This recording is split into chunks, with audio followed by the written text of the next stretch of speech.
So for all of you who had the privilege of joining us last week, we busted open Lower Decks, the new Star Trek Adventures campaign. Lower Decks. All the new Star Trek Adventures RPG module that has come out from Modiphius. I'm Michael Dismuke with Continuing Conversations, and also a freelance writer for Star Trek Adventures RPG, and really loving Lower Decks, and so happy to have taken a part in writing it. And of course, let's introduce Jim Johnson. Hey everybody, Jim Johnson. I'm the project manager and line editor for the Star Trek Adventures RPG, published by Modiphius Entertainment. Lo, these many, many years now, going on 7, 8, something like that. And brought this happy band together to talk more about Lower Decks. We're so excited to have the license. We're so excited to be supporting it with products and games and books. And I just can't wait for this to get into your hands. I say it for every product, but this one's really special. So I'm excited about it. And we have a special guest here tonight. I want him to introduce himself. Aaron, tell us all about yourself. I'm Aaron Pollyea. How's it going? I'm a freelance writer for Modiphius, working on the Star Trek Adventures. I've been doing it since we began. And I'm really happy to be here. I didn't write anything specifically in this, but I think my fingers were on a lot of it. You consulted. You definitely consulted. And it had to do because of the hats you both are wearing, of course. Yeah. Right. And for anyone who doesn't know what the USS Pioneer is, I'm not going to tell you. You know, if you really loved Star Trek Adventures RPG, you would know. If you loved me, no. All right, so we'll let you all just Google that. Come on, watch the show. Yeah, exactly. And just Google the ship registry number. I mean, just start there if you had to. You'll be surprised what it is, right? And let's keep in mind there's many ships showing up on Star Trek now that started out in the RPG arena. So you could join early or you could be a latecomer. It's up to you. Anyways, what are we here to talk about, Jim? Last week we talked about Chapter 1. Yep, we're here to talk about Chapter 2 of the Lower Decks campaign guide.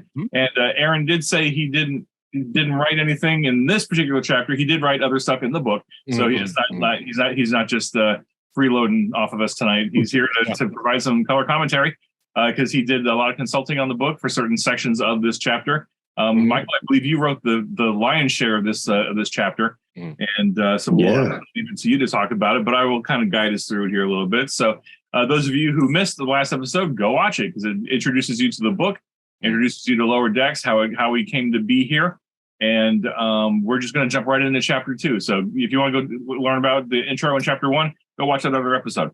And we're just going to jump right into it here. We're not going to do a lot of dilly-dallying like we always do. Of course, Okay.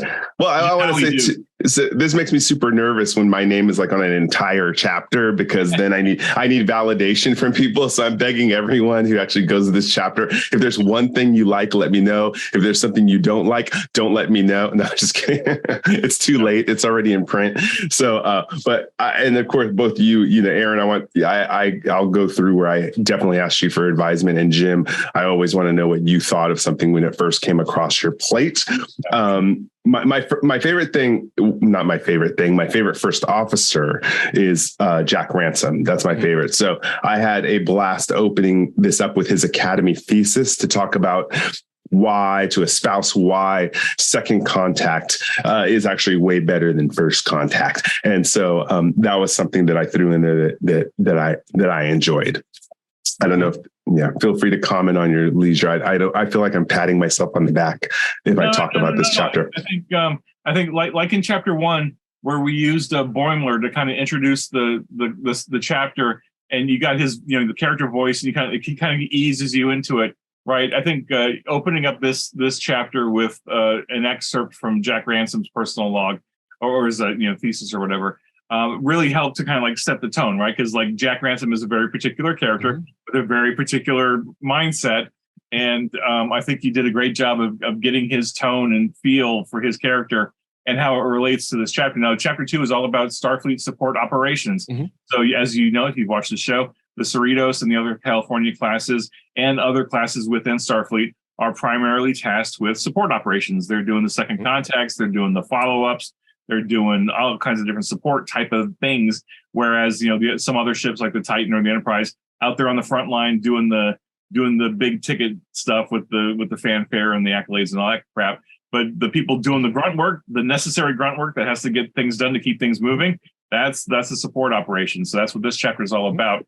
And Ransom is a fantastic first officer for the captain, and so I thought it was just great that you opened up the chapter with his perspective. All right, yeah. And then threw in a couple Easter eggs. Al Spader, who's another writer on this book, a big writer at Star Trek, a freelance writer for Star Trek Adventures. He's big into the random tables, so he always inspires me. And so we threw in a random second contact missions table if you need some inspiration. And I always like doing the Easter eggs too. So there's some Easter eggs on that same page. I won't spoil them for people, but all I'll say is Colossus fornication helmet, and let people go from there. People can take that where they want to.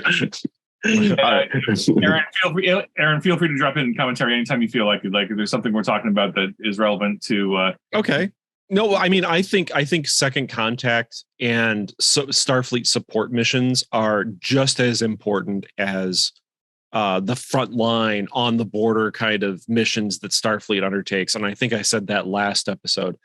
But when you look at Starfleet as an exploratory service, it also does act as kind of a law enforcement or a support service to the Federation overall. And since the Federation is such a large place, over however many light years it is, it has to wear a lot of hats. No pun intended for the Packlets. It has to wear a lot of hats. And because it has to do so many things, there has to be a lot of starships. And those starships have to do a lot of duties that you normally wouldn't see Enterprise doing, the flagship of the Federation, so to speak. So yeah. I think this is a very important section overall. Well, here's what got me the challenge of it, right? Because this is something that wasn't covered in Lower Decks or other shows in detail. Mm-hmm. So we hear about First Contact all the time till we want to throw up, right? If I hear about First Contact and Prime Directive one more time, it's just, okay, yeah, we get it. But Second Contact, that's why I like Lower Decks. I was like, oh yeah. It's like, how does that go? And so I was like, what general order is that? So I started Googling. Nothing. I couldn't find anything on Second Contact General Order. I was hoping that I could use General Order 2, because that just makes sense to me. That Second Contact would be General Order 2, but it's already taken if you look around. And so I looked around if there was anything definitive about General Order 3, and there wasn't. And so I had this big, this is actually the most I've ever researched.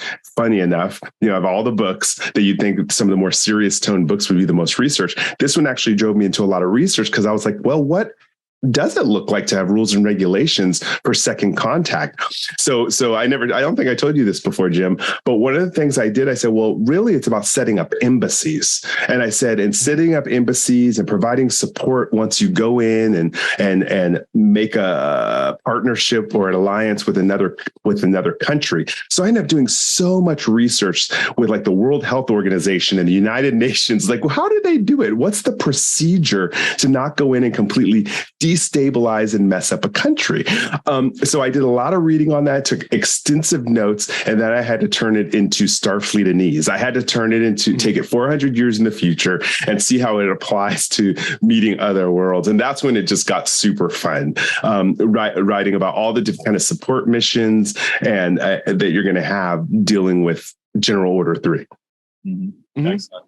So Aaron, here's a question for you. Sure. Just in your worldview or your galaxy view, would the Starfleet Corps of Engineers fit into support operations, or are they kind of a separate thing?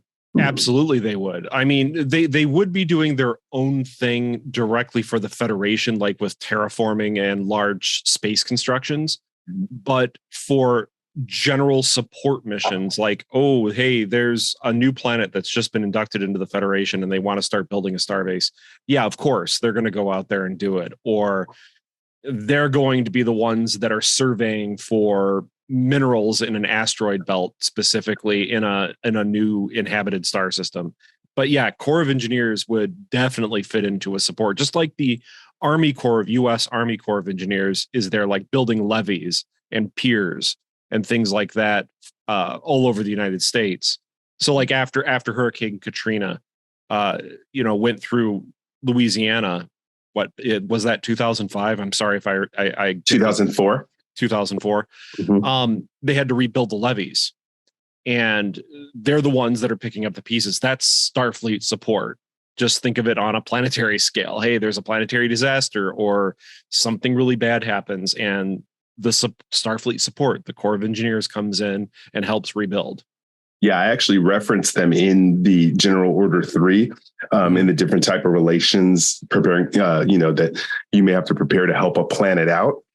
Because of something, again, I researched on this, was the term technology convergence. Is that something you had heard of before, Aaron? I'm asking Aaron because he's literally one of the most smartest people on it. to like bringing a planet up to speed with the rest of the Federation once they've joined. Yeah, absolutely. I mean, you'd have to help bring up their technology base, their industrial base, to be able to contribute to the overall Federation economy, as strange as the Federation economy is. Okay, when I talk about technology convergence, maybe as a different word, but it's taking 2 or 3 or 4 or 5 different kind of technologies and seeing how they can evolve technology even more, working together. And so I thought about and I referenced that the focus in this chapter, where one of the things that you have to do in Second Contact is take a look at their technology, look at Starfleet technology, and figure out what are these two technologies going to do once they come together. I guess I'd think of it as like technological integration. Yeah, integrations. Yeah, I've heard that term also, convergence. So it was cool because honestly, we could riff on this all day, guys. And I haven't had a chance to really talk with Jim and you about this, but just the thing, Jack Ransom mentions it in his Academy thesis, where he's like, okay, yeah, First Contact people go and they spend one night with you and they leave and they go off and you never see them again. Whereas the Second Contact people are here to maintain a relationship. And what is that? To me, it slows me down. It boggles my mind. What does that look like to really learn someone's culture? First Contact cannot teach you someone's culture. The Second Contact people are actually, to me, becoming way more fascinating. And Second Contact would be the first steps towards a planet joining the Federation. Right. It's because diplomacy. I mean, after First Contact, after Second Contact, they're not members of the Federation yet. Right. Correct. Yeah. At the best, they're allied systems or something like that. At best. Otherwise, they're still neutral, and you're just there helping them out through goodwill. Yeah. And so go ahead, Jim. What were you saying? I was just saying, I would almost argue that in some ways, Commander Sisko's job at the beginning of DS9 was support, right? He was there to provide effectively a second contact with the Bajorans, right? He was put in charge of the station, managing the station, but he was also there to build relationships with the Bajorans and try to encourage them to get into the Federation. So I think part of his mission mandate, no doubt, was related to a support operation, because he was on a station. He wasn't going anywhere, right? He had to build those relationships. He had to make the connects with the government and with the religious body and with Major Kira, and just had to make it work. And so like that kind of concept fits right into everything that you wrote in this chapter. I actually love that, because if people are playing station games, sometimes they're struggling to figure out how to build modules or to adapt these exploration modules into their games. I'm going to invite this chapter here might actually do it, because it talks about, when I write, one of it's not a rule, but it's an unspoken rule between me and Jim and even Aaron and some of the other writers, is we want every sentence in every paragraph to be its own prompt if possible. You should be able to take that, tease it out, and make a story. So some of the things, I'm just going to read a sentence just so people have an example of it. With Second Contact, cultural misunderstandings may be one gesture away. What looks and tastes like a common fruit could be a slow-acting poison. Sleeping in a certain position at night could be the signal for assassination. A popular clothing color or lipstick could be a statement for war. Wearing clothes could be a sign of disingenuousness, a signal that one is nearing death, or a call to copulate. So all those things in there with Second Contact, I tried to really dig in, whether it was diplomatic missions, rights of the representative, developing economic, scientific relations. Each paragraph, I really dug deep and thought, okay, can we get a potential story out of every one of these sentences? Yeah, absolutely. And I think that really highlights one of the strengths of Star Trek, right? Is that infinite diversity, infinite combinations. That like you have to think outside of your human centered brain to get into the science fiction, to think that there are cultures and aliens and species out there that are so different from us, and they might have more appendages than we do, or more senses and different ways of looking at things, to where like something that we think is totally normal, they would be mortally offended by, and would not hesitate to reach out and destroy us given the first chance they get, because of just a cultural misunderstanding or a language barrier. I mean, we see it plenty of times, and we've got the history backing it. We see that stuff happen all the time on Earth, right? And that's just humans to humans, right?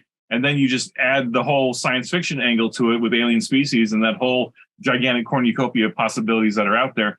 Then like there is like being second contact is fraught with danger, because you don't know what you're walking into, right? So there's all kinds of ways to play with that, and to really ratchet up the drama and the tension. Which is why part of the General Order 3, which I wrote in there, was something of a subsection called Rights of the Representative, because we all hear about, diplomatic immunity all the time, right? For ambassadors and their family. And I said, well, UFP must, before you even think about continuing relations with a species, you have to say, hey, you know what? We're going to make mistakes. You're going to make mistakes. We all need an out. There has to be neutral ground here. So I covered, especially if you're playing a Lower Decks campaign where you're a family member of maybe the senior crew who's blowing stuff up, you kind of get a diplomatic immunity. In a case, it's a safety built into the game, built into the TV show. But not only that, but also the property, like wherever you're staying, the apartment on planet Xenotube 3, that also gets covered. If it's anything like the United Nations ambassadors, the apartment you stay in is considered Starfleet property. So everything inside of it is not subject to search and seizure and stuff like that. I said, oh, this would really build some really good campaigns if you try to enforce it, get back to your apartment to survive, and that it was just really fun to tease that out. And to add into the whole like misunderstandings thing that you were speaking about, look back to TNG and the episode Half a Life, where you have Timson that is going to die at age 60. That planet had been known about for decades before that episode happened. Those kinds of misunderstandings always will come out, or those, we really didn't understand the society fully. We thought we did. Maybe they just didn't talk about it that much. They hid this part of their society. And now, oops, here's a frontline starship that is now having to deal with a second contact kind of problem. It doesn't mean that they can't handle it, because they should be able to, just like Cerritos should be able to handle a first contact situation themselves. It's just that these situations can pop up even decades after a first contact. And I think that's interesting. How long was it before the rest of the Federation knew about Vulcans and Ponfar? Yeah, true. In fact, I know in a later chapter, it could be this one, but I think in a later chapter 2, there's some encounters based off of first contacts. So it's called second contacts based on first contacts from the shows. So things that were kind of left off and I've heard fans talking about for years. I was like, oh, well, let's have the Cerritos go in there and clean it up and see how it goes. So definitely something we laid out in here. Yeah. And I know that's something that like the Star Trek novelists and comic book writers and stuff, and we've always talked about that, because it's always, even fanfic writers, right? It's always fun to go, well, so we watched that episode, Planet of the Week, Alien of the Week. What happens next? Like let's revisit that. Like, what happens after the Enterprise comes in and bombs around for a while, and then says, okay, well, see ya. We're out of here. But like things changed, right? Dramatic things changed. Like what happens to that species? What happens to the Sigma Oceans? They pick that up in the comic book.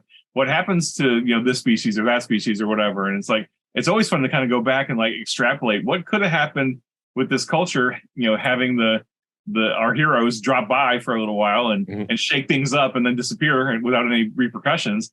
What happens, right? And this is just a great opportunity to really add a ton of depth to your campaign in ways that, a lot of other RPGs just don't don't do, right?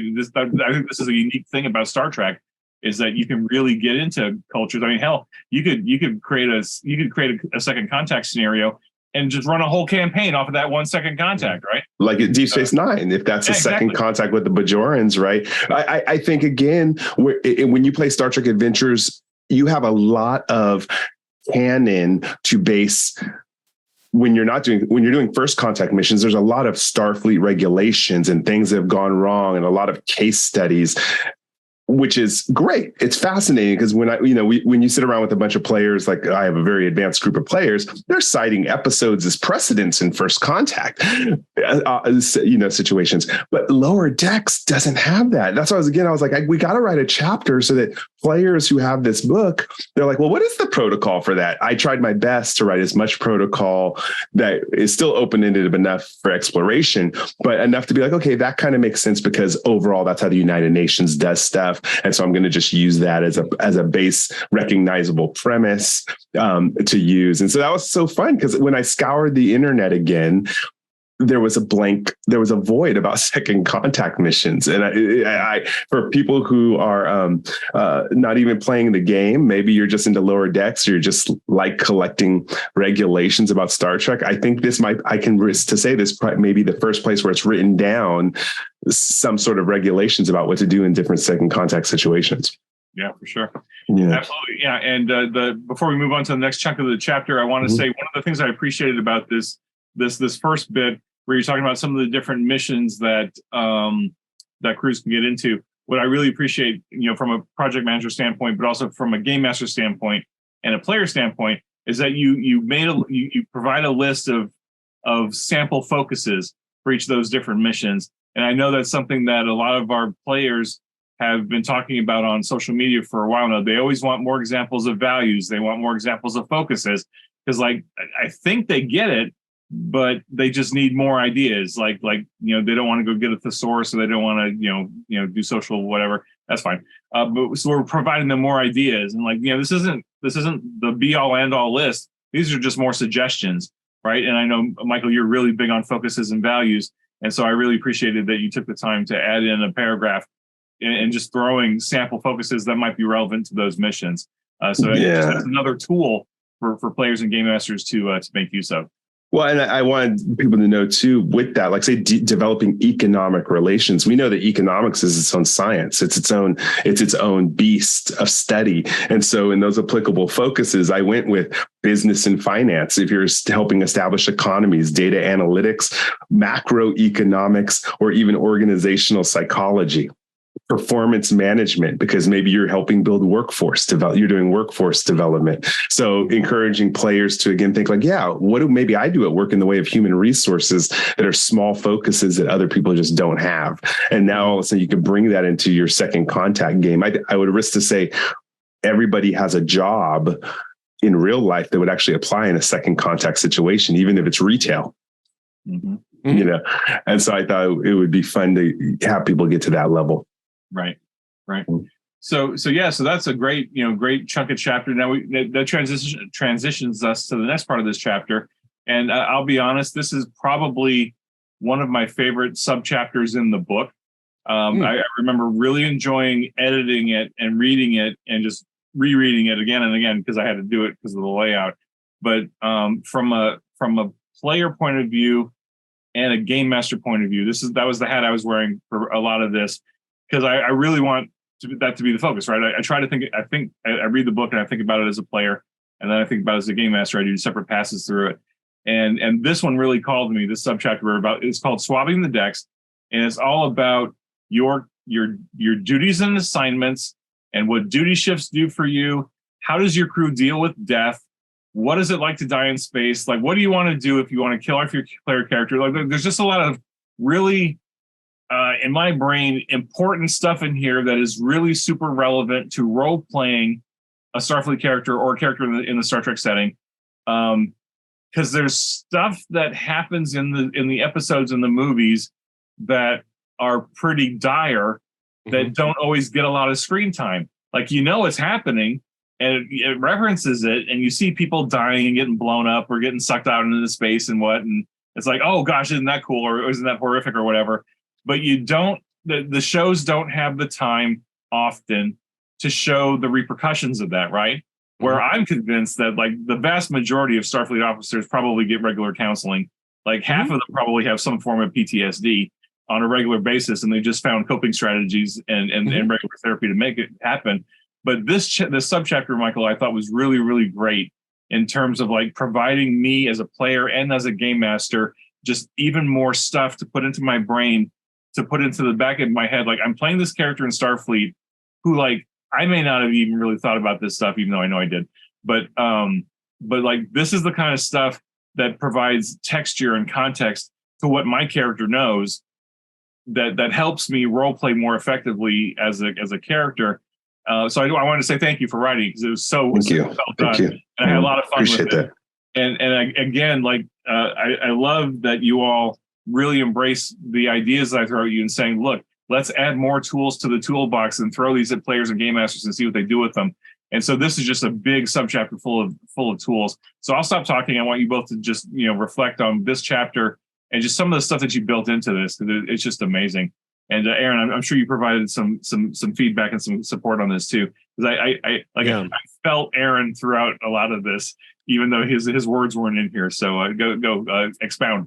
Well, I really helped with the role of the ship's counselor part and family connections, and it I guess it stems back to the science division book, where I wrote the whole section on ship's counselors and that position. And I felt that position wasn't properly represented on TNG as well as it could have been.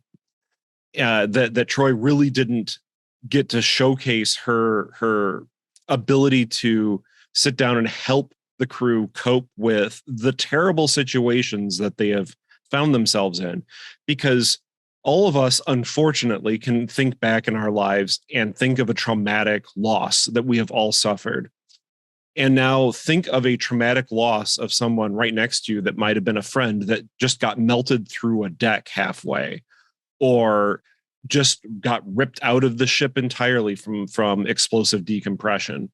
That kind of trauma is going to stick with your character. It isn't funny. It needs to be addressed when it is appropriate in your game and for your group. But what I'm trying to say through Michael in a lot of ways in this section is that the ship's counselor isn't something there to be just a gag. Hey, I'm the bird's ship counselor too, that always references food or whatever. While that can be funny and it is used for gags in the show, that character is still there to help the characters process through some serious trauma.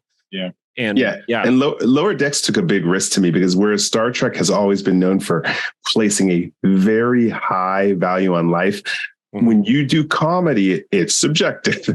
I just heard Jim's voice in my ear. When you do comedy, it's subjective.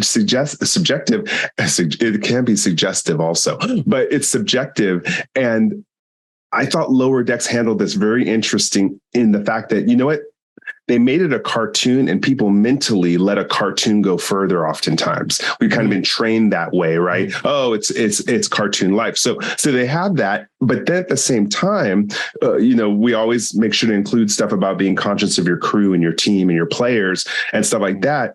Again, you got to be super careful what you joke about. And so I was very sensitive, rehashing a lot of the stuff we talked about in the Game Master's Guide and putting it back here, but in Lower Decks, but also realizing that some groups do want to get together and have some pretty cynical, dark humor fun. And that's their call.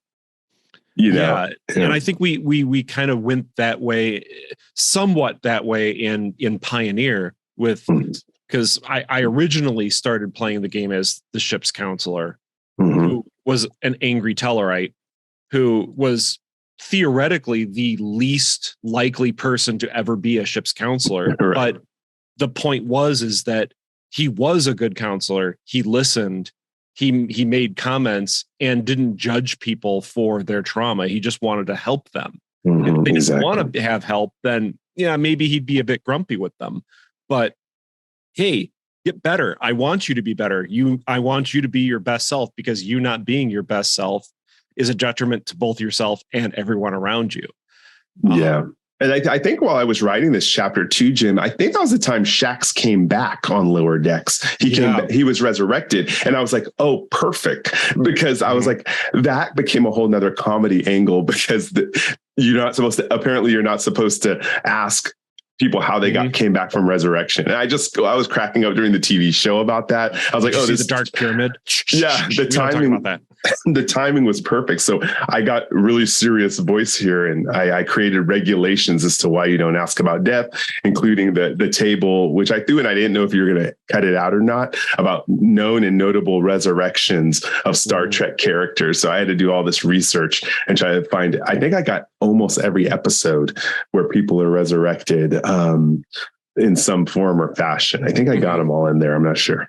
Yeah, no, I thought that was a really useful sidebar, because it illustrates just what kind of stuff has happened in the franchise, and you can absolutely. I mean, we could riff on every single one of those and find ways to fold that into our games, our own campaigns, our own characters, to where, like, oh, this thing happened to Worf. Sure, it could happen to somebody else, or some other thing could happen to somebody else. Like there's all kinds of horrific things out there in the galaxy waiting to kill you in a million different horrible ways. And some of the well-known characters have experienced some of them, right? But have come back, right? So let's do a random table about it. Yes, of course, and we did, and we threw in a random table. Did your officer come back from the dead? How? Here's a random D20 table, maybe, and a lot of these are Easter eggs from different episodes. I can guarantee it. Yeah. So a lot of them. I think most of, I'll actually say, I actually think that 90% of them are Easter eggs from other episodes. I think so, yeah. So if people argue about, it's like, no, it actually did happen. James T. Kirk did come out of a Nexus ribbon. Whatever the heck that is. So one note on, I love the conversation you two were having about the ship's counselor. And I had a thought, but I didn't want to interrupt you because it was such a good conversation. But I just want to, it's a little bit of a non sequitur. I just want to say that ship's counselor thing and how important it is for Starfleet characters to kind of like talk through those experiences. Like, oh yeah, my roommate, or my bunkmate, because some of them, some of the lower deckers share quarters, right, or share bunks, or not bunks, but share top bottom bunk space with whatever. Got phased halfway through the bulkhead and died horrifically or whatever, and I got to deal through this. I was really disappointed in the scene in the last episode of Picard, season 3, where Troy is having a counseling session with Data, and of course this is a spoiler, but this is going to be another month plus by the time this episode airs. You probably have seen Picard. I was really disappointed that they played that for laughs instead of really looking at Data, saying like, Data is a new Data and has real humanistic feelings that he's working through on a daily basis with Troy. And like, I know they were playing it for gags, like, oh, they're doing this every day. She's sick of it. She's scrolling through her thing looking for vacation spots or whatever. But I looked at that and I was like, man, I'm disappointed they went that angle to it, because I think after 30 odd years, I think Troy, maybe they'd have a different relationship. I don't know. I just felt really disappointed from that scene, because I think that counseling session, that moment, could be so powerful in a role-playing game session. And I've seen it, right? I've had a counselor player and another player going back and forth in their counseling session, to where the one character or the one player was literally in tears because they were just working through this character drama. And I know you guys have had similar experiences. We have, yeah. Great. But, so yeah, sure. True. Lower Decks plays Dr. Miglimo off as haha funny, and we'll throw in some cooking references because it's relevant and it's funny, but it doesn't have to be, right? Right. And, just find that level that works with your group. Have that session 0, have that ongoing conversation from session to session with your group, and dial it in and see where everybody is. Check in with everybody, and just make sure you're not accidentally going haha funny when someone's really looking for something more serious for their character. And this goes to the point you made last episode too, Jim, is for people who are wondering whether they should get Lower Decks.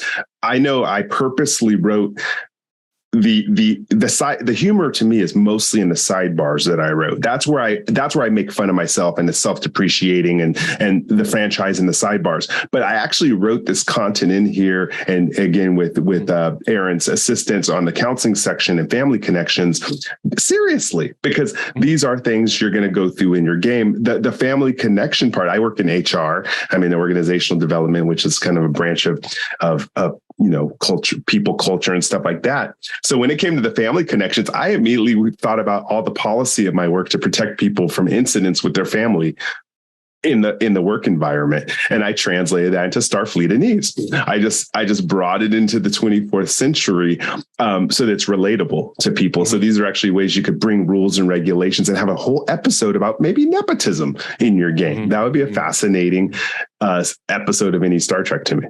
Yeah, so that's a great segue then. So talk a little bit about the next section where you talk about the family connections. Provide a little bit more insight into that. Yeah. So again, what I was saying is providing some rules and regulations about conducting code. In Star Trek Adventures is a different game because it's Space Navy, right? It's Space Navy, and so some players, when they get together, they want to joke around a lot. Some players want to get together and really treat it like the hierarchical system it is in the Navy.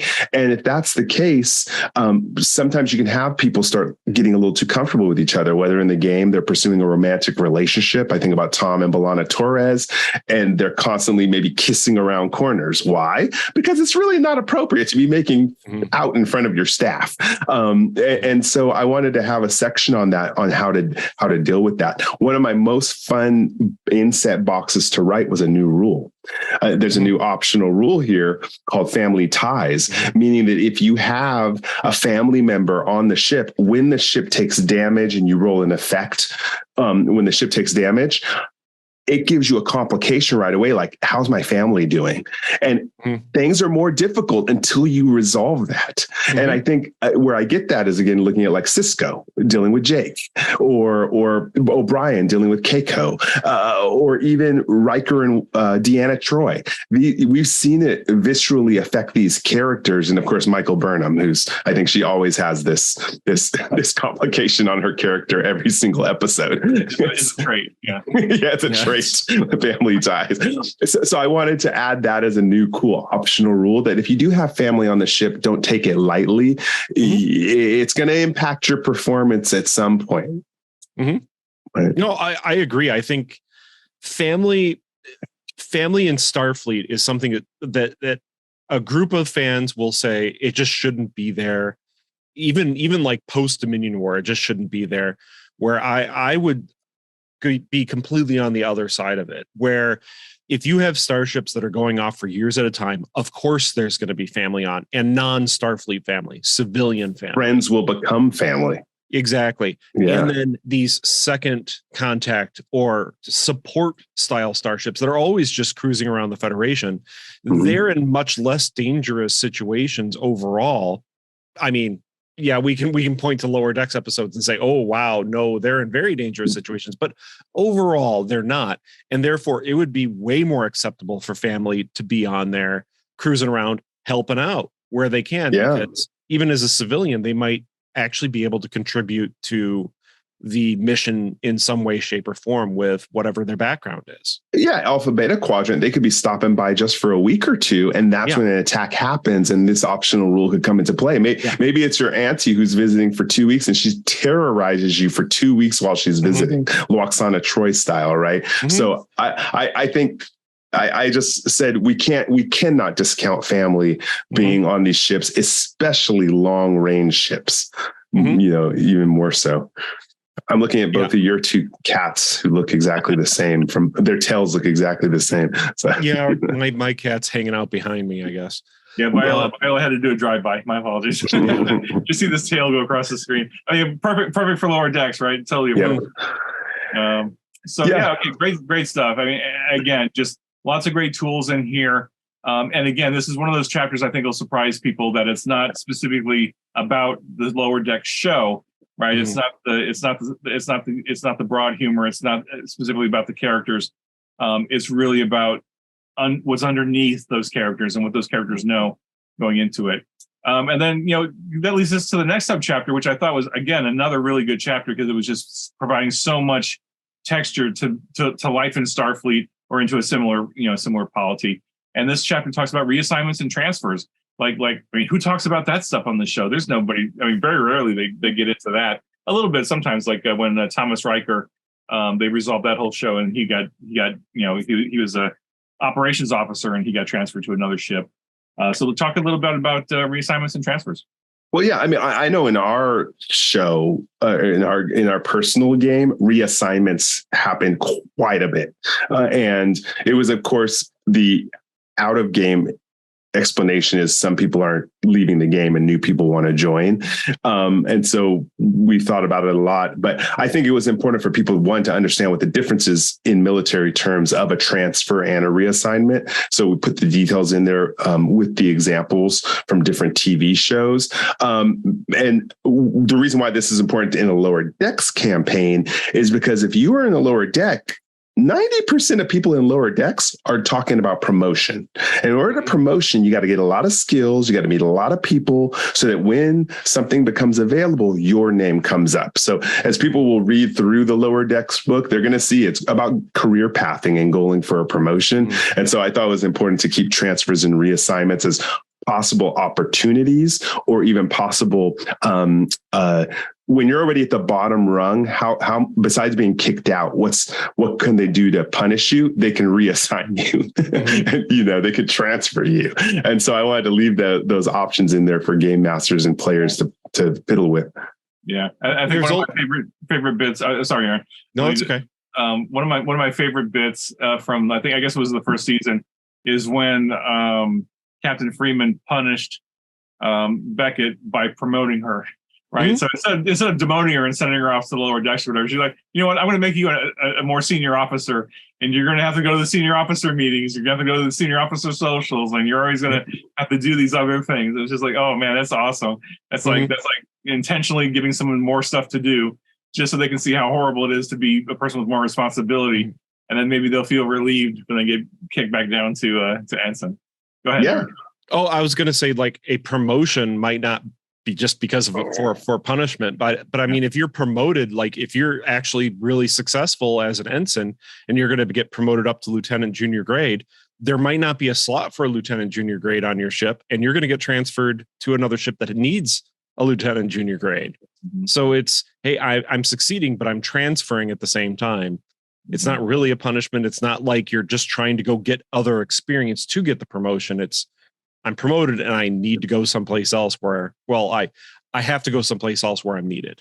Yeah, I mean, if I was running a Lower Decks, it happens in real life, but if I'm going to run a Lower Decks campaign and be funny about it too, I would give the Lower Deckers a boss who's kind of like, yeah, if you do this, take latrine duty for 6 months, I guarantee you this. And then that doesn't happen. Mm-hmm. Like there's so many situations where in real life, people are given these promised paths without mm-hmm. putting it in writing, and it comes back to bite them. So I would take all those bad HR situations and just run those through Lower Decks. Yeah. Mm-hmm.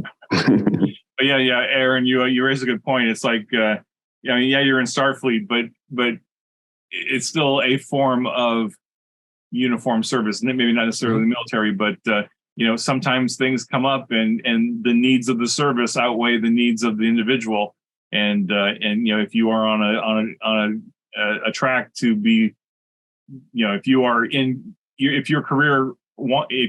to grow your career and get more responsibility and do more things, then it's very real possibility that you will have to switch roles to a different ship or to a different station or a different posting or something, and just continue to grow and diversify a bit. Yeah, because you can't be like Riker on the Enterprise for 7 years and not move up. Like if you want to move up, then you got to get out, right?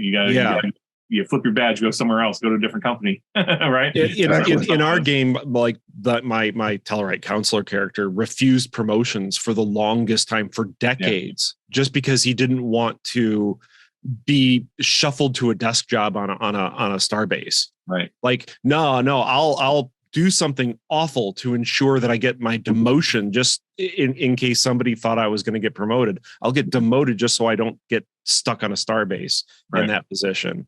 Yeah. So yeah, getting promoted sometimes is a punishment in a way that you get stuck someplace you don't want to be. Mm-hmm. Yeah. And then I found some gold because, so go ahead, Jim. What were you going to say? No, go ahead.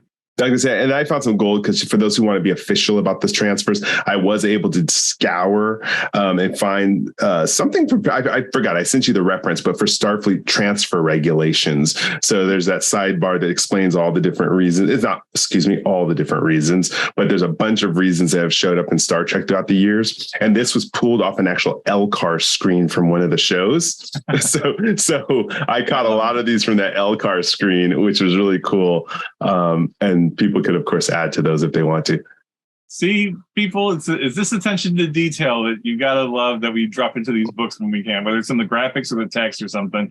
Like, we love Star Trek just as much as anybody else, and we're doing our best to drop in these Easter eggs and these little references. I was just going to add that as I was working on the book and reading all this great stuff, I knew that there was a sidebar or a conversation I wanted to include in a book. I knew this was the wrong book for it. But at some point, I'm going to plant this seed in both of your heads so that we can think about it at some point for some future product. I would love to have some sort of conversation, not conversation, but essay or discussion in one of the books that talks about how and why some people join Starfleet. And they're not joining Starfleet because they want to become an admiral, right? They don't want to get promoted. They don't want to get command of a starship. They don't want to become an admiral. They don't want that career trajectory. They want to do a particular job really, really well for a really long time, right? And you figure this is the 24th century, 23rd, 27th century, whatever. People live, humans live to be 140, 150. And that's mind-boggling for us because we usually live into our 70s and 80s, right? And like even now, you could probably have 2 very long careers in your lifetime, right? 20 years in the service and then another 20 years as a contractor, and then maybe even another 20 years if you're lucky doing something else. Maybe you're doing a lot of volunteer work or something. But people who join Starfleet, like, Picard was in Starfleet for 70 odd years on and off. And like Tuvok, right? Like Vulcans live even longer. So he was in Starfleet, quit, went off and did other stuff, raised a family, came back for another umpteen million years. Because I remember reading a lot of fan complaints like, why isn't Tuvok an admiral? Blah, blah, blah, blah, blah. It's like, well, maybe he just didn't want to be an admiral. Maybe he was really happy being a captain. Like Kirk. Like Kirk got promoted to admiral, but he hated it. And he got bumped back down to captain, and then he thrived again. Of course, then he got killed. But I would love to have some sort of discussion about that for the role-playing perspective to say, your character may be perfectly happy being a lieutenant commander in operations for 40 years, doing really amazing stuff and a lot of science and a lot of engineering or whatever. And maybe they just don't care to get promoted, and that's okay. And I think that's something that I've seen, like a lot of service people or civilians who don't understand like how the military works, to where you don't join the military to expect to become a general or an admiral or whatever. There's other things to do. And I would love to find a way to fit that into one of our books at some point. Yeah. I mean, the first thing that came into my head when you were talking about that is like, who wants to deal with the paperwork that being an admiral has to entail? That has to be a miserable experience, and it takes a special kind of person to handle that for any kind of time. Hence why Kirk was like, oh God, this is terrible. I don't want to be Starfleet operations admiral. I want to go back to being a captain. Yeah, when you do that. Yeah. When you say it, Jim, the first thing I think about is I could see joining Starfleet, even if you're like, you don't want to be a captain, why would you join? I could see it just so that as a scientist or a researcher, I have access to their technology. If I have an idea, am I going to go try to find a colony or outpost or somehow pull the funds together myself to build this amazing, technology? I need a starship to explore a certain type of star. No, I'm actually going to try to figure out which starship I need to get on so that I can go, best study the remains of the Genesis planet. Which starship do I, and I get the best sensor arrays in the galaxy to do this. So to me, I could see people who are motivated with wanting to learn and explore saying, okay, I'll sacrifice a little, meaning I'll have to, take orders, but I'm going to hopefully work my way to a position where I have some say on these missions, these science missions. Yeah. Yeah. Or medical tech, maybe a doctor who really wants to spend 20 years in Starfleet having lead scientists to go back and help their home planet or their home continent with something, maybe study agriculture and then head back and help their people. And, there's just literally there are a billion reasons why you would join Starfleet without even wanting to be in the command structure. Like think of the one guy from TNG that's the ship's historian that specializes in 20th century history. Why is he there? Why is he on a galaxy class starship on a deep space exploration? Well, maybe, he is a 20th century historian, but he also really, really, really likes anthropology, xenoanthropology, and he's wanting to get his doctorate in that. Yeah, he already has a doctorate in one thing, but now he can really get a doctorate fast in this other way by serving in Starfleet on board this ship. And it just so happens that my captain really likes 20th century detective novels. So I'm in Mike Flynn, their pension is probably really good too. Like if you choose to retire on a Federation aligned planet, you probably get a hover car, you probably get an apartment, you probably don't have to worry about paying for dinner and drinks most of the times within Federation planets. Like that badge, I may do it for that too, Good healthcare. Good healthcare. Yeah. Actually that raises a good point. That's another kind of angle that I don't think we've really focused on yet. And we've alluded to the moneyless society a little bit, but like we haven't really turned the screws on the idea that like when education is essentially free, you can go get multiple degrees, multiple doctorates. You can have like Joanna lieutenant in sciences on a dinky Oberth class might have like 6 doctorates in in different subjects and fields, and it might be a brilliant officer among other brilliant officers. And what a whole different world that is. For us nowadays, like someone might have certainly multiple doctorates, but might also be saddled with hundreds of thousands of dollars of student loans, right? And that's just the horrible world we live in right now. But you take that element away, and it's like, oh gosh, if you could learn literally anything you wanted to, given the time and the fact that it costs you nothing, where would you go learn? What would you go? Yeah. So now I see what you're talking about, Jim. You're talking about a whole section on the benefits package that Starfleet offers to people to come take the risk. Because I'm sure we already know, I think it's canon and beta canon, that after the Dominion War, they had to start doing recruiting again. They were fast promoting people into positions because of the massive losses after the Dominion War. So I would love to see what their recruiting drive and their benefits brochure looks like. I would love to design that. Oh, and what's funny though, bring it back to Lower Decks then, is there was that episode in season 3 where Boimler and Mariner were on that one planet and they were working the booth, right? They were working the Starfleet booth, handing out the brochures, trying to pump up the audience to come join Starfleet. And they had the hecklers for one side. They had the hecklers like, why would you want to join Starfleet? That's dumb. Why would you do that? The reason is you can go out and actually explore the universe where you might not have the chance to is just being a civilian, right? Like that would be. Bash would argue you can do it with a Q. You don't need a starship. Well, you have to be lucky for that, right? Right.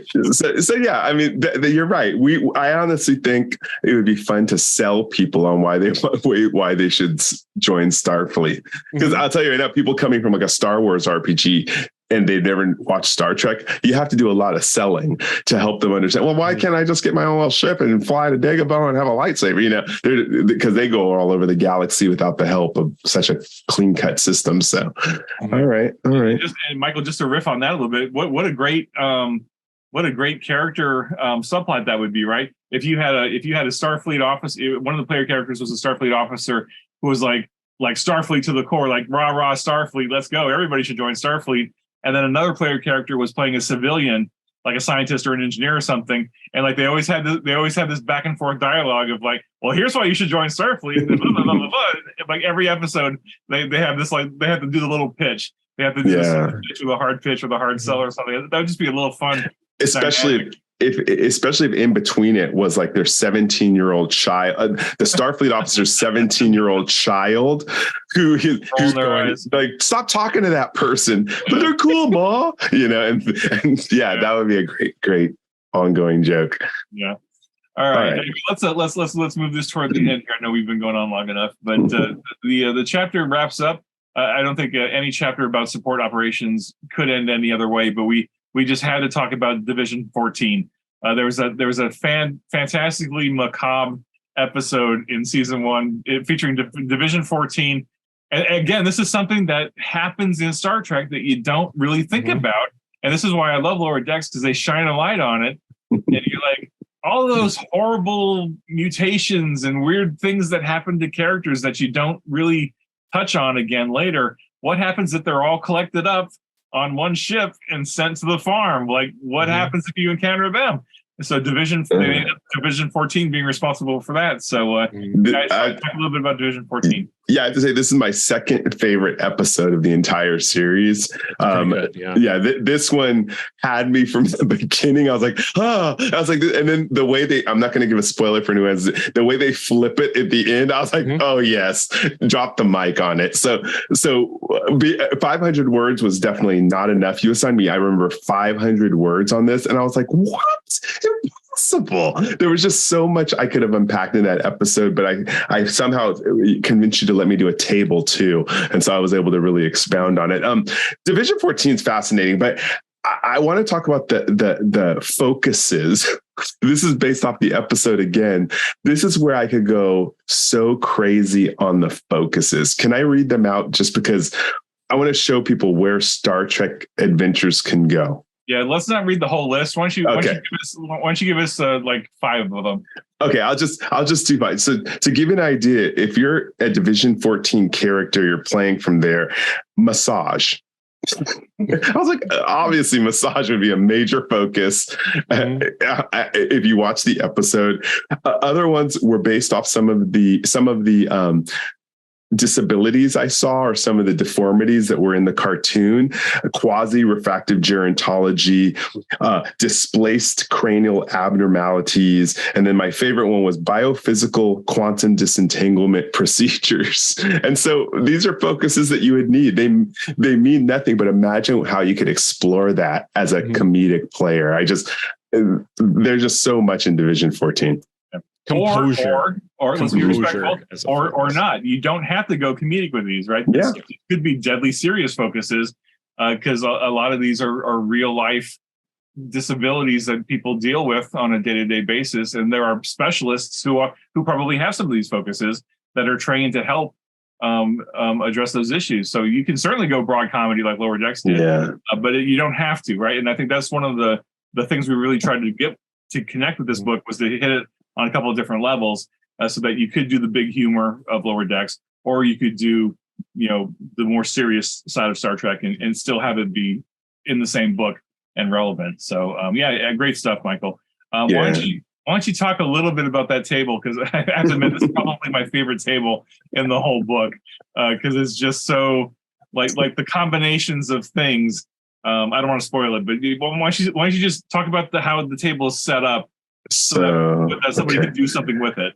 Yeah. So I honestly, I don't know what I was drinking when I came up with this table. I was like, oh, this really works though. It was morbid fun. And so basically your character has an illness or injury. So you roll on the D20 table to figure out what the illness or injury is. I did try to make it more comedic, and only the reason being is because I am very sensitive to player groups, and so I wanted to go into the realm of the silly, just so that we realize that the disability is nothing to joke about. I wanted to say, okay, this is cartoon humor here at this point, Roger Rabbit level stuff.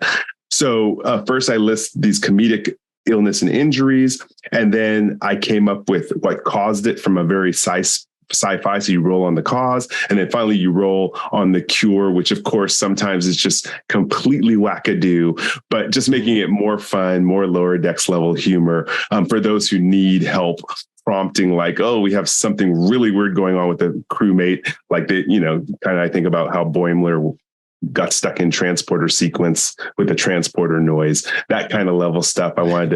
You could have a whole episode just around this one quirk. Yeah. Yeah. And we see this on the show, right? There's plenty of episodes where there's that one episode with where Tendi got turned into some horrific space monster. It was rampaging around the ship, and then finally by the end of it, everything's back to normal, of course. But just that horrifying, macabre, like body horror type of thing. But you're adding that comedic, like this is, I mean, it's awful looking at it from one level, but then it's just so ridiculously funny to see it happen and all the things happening. So like, being able to combine an illness and a cause and a cure, just totally random. Like, I mean, I'll admit, Michael, when I was editing this, I had to take a break so I could pull out my dice and just come up with some, like, what kind of combinations can I come up with here? And I just, I think I lost that evening because I was just laughing too much. And I was like, okay, I'm gonna have to come back to this tomorrow, because if I try to edit this table, I'm just gonna laugh all night long. I need to be focused. I need to be serious about this so I can get it done. Yeah. But, a lot of fun. Well, my favorite was the favorite illness or injury was if you roll on it, was speaks only with Klingon expletives, because that would be such a fun game. Like if the person at the other side of the table can only speak in Klingon expletives the whole time, it would just be such a funny game to have. Yeah. Cool. Anyway. Yeah. All right. So that's chapter 2. We managed to talk about it for like almost an hour. 20 pages in an hour. I don't know how we did that, but that's just how we roll here on Continuing Conversations. So let's jump over to gratitude and call it a night here. So Michael, what's your gratitude for this evening? Sure. So I'm going to actually, I was thinking about it. Liwanika, he's with Tabletop Journeys, Liwanika Miller. We had a conversation on social media, and I'm going to actually thank him and actually thank Michael Dorn for something, because he had won some sort of bet or had some sort of discussion with people years before saying that Worf was the funniest character in Star Trek. And Liwanika recently won because Picard 3, I think, to me, Michael Dorn actually was, to me, funnier than Data. Data usually is the comedy relief kind of character, I thought, in Star Trek, but Michael Dorn took it. So my thank you is to Liwanika Miller and to Michael Dorn for keeping the humor alive in Star Trek. And of course, that inspires things like Lower Decks. For sure. Yeah, good stuff. Aaron, what's your gratitude for tonight? I think my gratitude is to the fans that have allowed us to actually write something from Lower Decks, to get us to the point where we can write something for Lower Decks, get the rights to it, and release it. Because like Michael said before, this has been a joy from all of us writers, putting it into text and trying to get our humor into it and fitting into the Lower Decks style humor as well, trying to get them to mesh properly. So obviously all humor is subjective, like you've said, but getting them to mesh, and then hopefully the fans out there get it as well, get the gag. Yeah, for sure. I'm grateful. Yeah, Tim, good stuff. Again, so many, just gratitude to all the writers and the production teams over at Titmouse and Mike McMahon for creating such a great. I saw that, Michael. I know it's hard not to. I mean, it's just how it is, and we're immature adults. I can't speak for either of you. I am an immature adult sometimes. So poppycock, you're not an immature adult. Anyway, so gratitude to all of them for even creating Lower Decks in the first place.